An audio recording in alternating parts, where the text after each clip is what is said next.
introduction video of my Finland adventure featuring all highlights, should see and must visit, including destination and activities I've explored, hotels I've stayed, as well as the transportation mode I've used to travel all the way to the winter wonderland of Finland and Lapland. 9 days, 11 episodes, I will look into detail of every single places I've been in this happiest country in the world. Hi, welcome to Danny on the Go. I'm Danny. For those who are new to my channel, I do many hotels and airlines review, mainly from Kuala Lumpur, Malaysia, as well as interesting destinations I've experienced.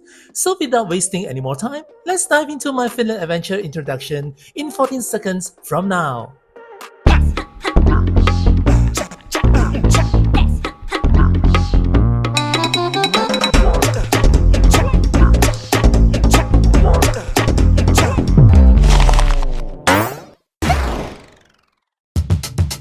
Well, I've landed in Finland. For those that's coming into the country of Finland, they were either using the flight, which is they will actually land into the airport like this one. This is the biggest airport in Finland, which is the Helsinki Vantaa Airport, their international airport. Of course, there are people that will actually enter into the country using cruise, where they will actually disembark from the harbor in the city center. But nevertheless, people like me that they will come into the country using the flight, they will actually enter into this airport. And the fastest way to the Helsinki city center is actually using the train. And the platform for the train station is just at the basement of this airport. It can be easily seen, and yeah, the signage is everywhere here and there, and it can easily be navigated. Just follow the signage that's clearly indicated at the arrival hall and will lead to the train station. Ticket can be purchased at the machines and it's just cost €5 one way. The train rides will just take around 30 minutes all the way from the airport to the city center. Very convenient. Of course, one can get to the city center by bus or taxi. But for me myself this time, I have a tour operator arranged the whole entire trip for me in Finland. That includes the transfer from this airport to the city center. Before I continue, I would like to say thank you to Scandi Travel for having a partnership with me, and this video is made in paid partnership with Scandi Travel. Let me introduce you to Scandi Travel, the tour operator arranging my entire Finland's journey. With over 10 years experience in creating luxury, tailor-made tours across Finland, Sweden, Norway, Estonia and Iceland, their expert travel consultants handle everything from hotels, transfers, restaurants and activities, all handpicked to make your trip stress-free and picture perfect. What's more, if you book through them now, you'll be able to enjoy 10% off using my promo code DANNY10. So why wait? Check out their website with hundreds of packages offer, or click the link in the description below this video to enjoy the hassle-free trip like I do. Alright, I'm now at the Helsinki city center, and behind me is the Helsinki railway station. If you are coming from the airport, you will actually stop at this railway station. And no worry, when you're stopping at this railway station, you are actually in the middle of the city center. So it's very easy for you to head to anywhere in the city. As Helsinki, most of the touristy spot is just like 15 minutes away walking in a normal pace. So it's very easy and convenient for you to do a walking tour around the city. And right now it's good to actually come to the railway station like this in the city center rather than walking around in the airport. It's like you waste all the time in the airport, and you can actually head to the city center and go to all the city touristy spots in just minutes away.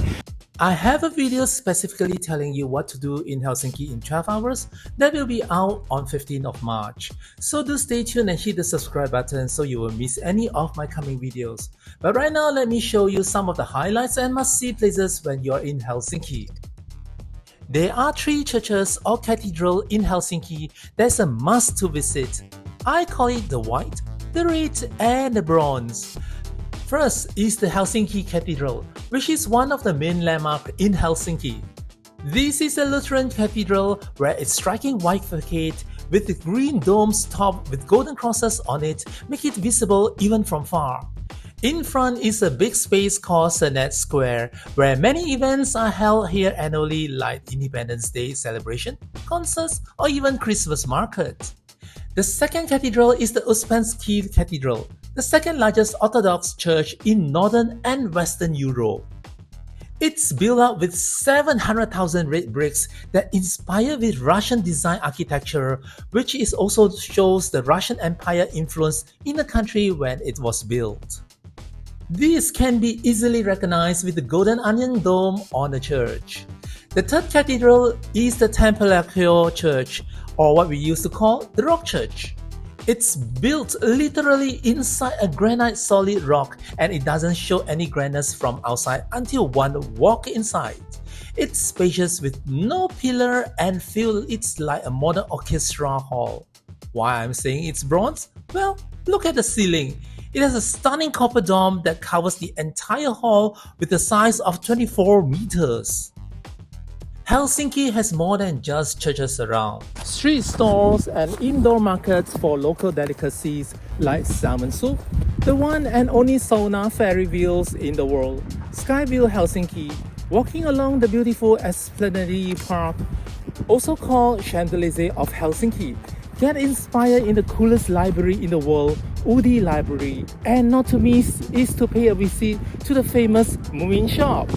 There's so much to see in Helsinki, so don't miss out the video on what to do in Helsinki in only 12 hours.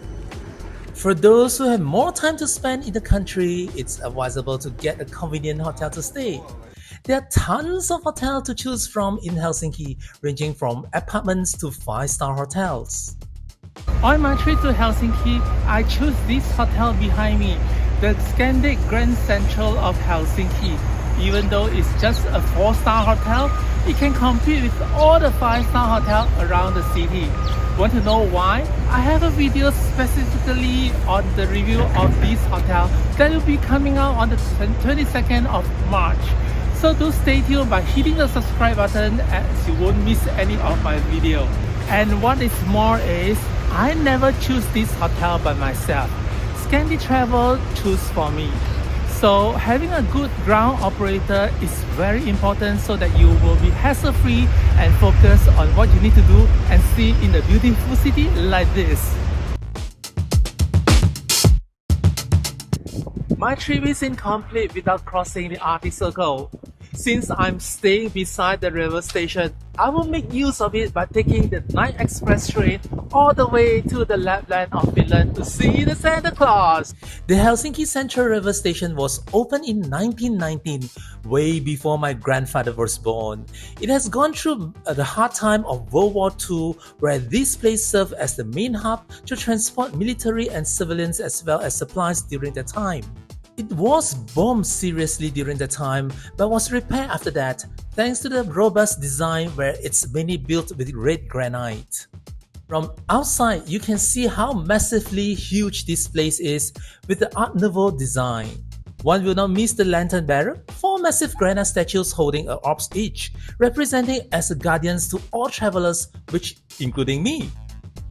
If you want to watch more about this Helsinki Central Railway Station and how the overnight train looks like, do remember to stay tuned on the video where I will specifically showcase the Central Express night train experience all the way from Helsinki to Rovaniemi, the capital of Lapland, and see how I managed to stay and sleep for 12 hours in the Central Express unique sleeping cabin.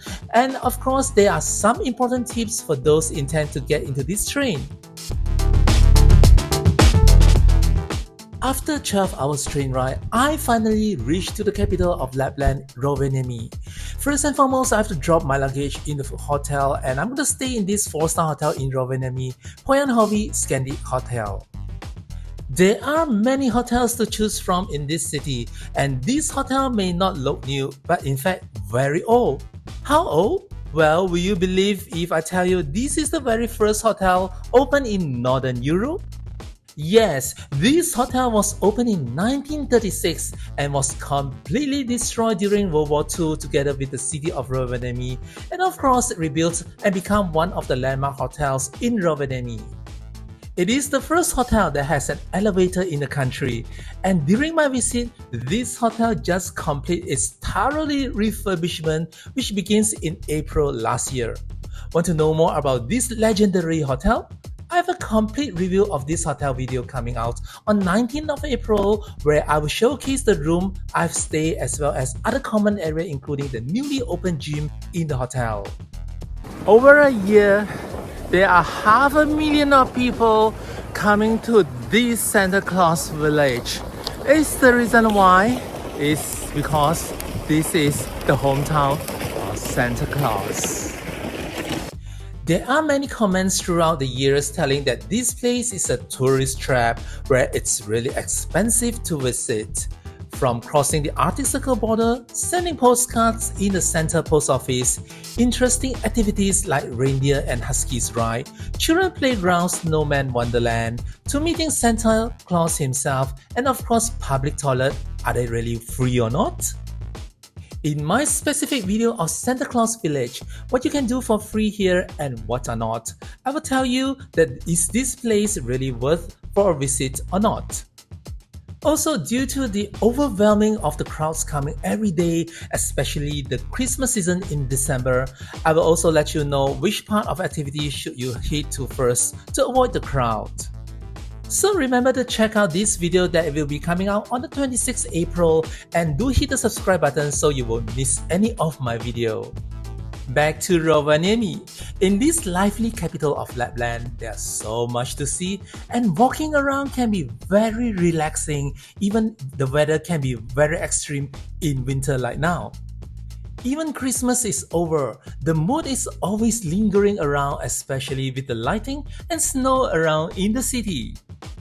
One should not miss the Lodi Square, the main central pedestrian-friendly place in the city where there are all kinds of activities for the young and old to experience. Of course, there are cafes, souvenir booths, restaurants, and more Santa to be seen here. There are so much to do where activities operator offices are all over in the city, and as for me, I have Scandi Travel to arrange it all for me. They will handpick the best activities to suit my trip, and most importantly, I do not need to scratch my head to compare the prices.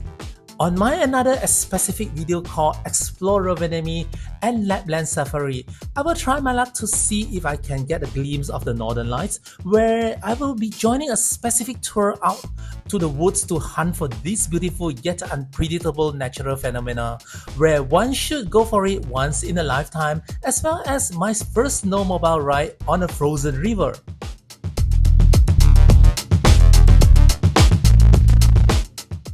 As a person that comes from a tropical country, crossing the Arctic Circle line is really not enough.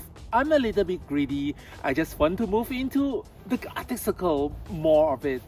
So let's get into it for more. Here I will move all the way to the northern side of Sariselka, where I will experience to stay in the first glass igloo in the world at the Kaxlotinen Arctic Resort. The resort opened in 1974, and there are many glass igloo cabins in Finland or in the world, but this resort is the first resort that constructed its first batch of glass igloo cabins back in 1999. From then on, many follows just because it's so unique. In Kaxlotinen Resort, there are more than just glass igloo. Set in the deep woods of Lapland, it has other wooden cabins where guests can enjoy the serenity and comfortable in the woods. Besides places to stay, the resort has lots of activities for guests to enjoy, and of course, it's not free. Scandi Travel has handpicked one activity here where it's a must-try when coming to Lapland, the Husky Safari Ride. Stay tuned on the video where I will showcase the review of Kaxlotinen Arctic Resort Glass Igloo and Wooden Cottage review and its Husky Safari ride, together with walking around in the winter wonderland of the resort that will coming out on the 24th and 31st of May respectively. The place here is so serene, so quiet. I just wonder how these people actually work and stay here. Just need to find out how they actually survive in such a quiet and tranquil place like this. So I head all the way to the north city of Inari, where is the last destination I will visit in my journey. Inari is a small village where it's located by the Inari Lake and home of the local native people of Lapland, the Sami. Here, I will visit the home of the Sami and get to know more about their life and culture, get introduced to their friendly herd of reindeer, and how they make a living from their fur boots. In order to get more in-depth of the Sami culture, I also pay a visit to the Sami National Museum called Siida, where I will enjoy the cultural, artistic, and natural exhibits all year round. If you don't want to miss how uniquely the culture and life of the Sami people here in Finland, do stick on at my channel where I will have a video coming out on the 21st of June showcasing the detail of what I've just mentioned.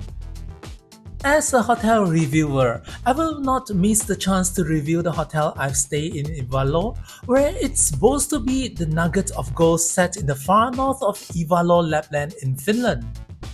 And also not to miss how I get my way back from the far north of Lapland to Helsinki. I will have both videos of my experience coming out on 28th of June and 5th of July. Helsinki, Lapland, Santa Claus, Glass igloos, 9 days, 11 episodes. This journey has only just begun. Episode 1 starts on 15th of March, so don't miss it by subscribing my channel. Welcome to my Finland adventure and hope to see you again on my next video. Till then, bye!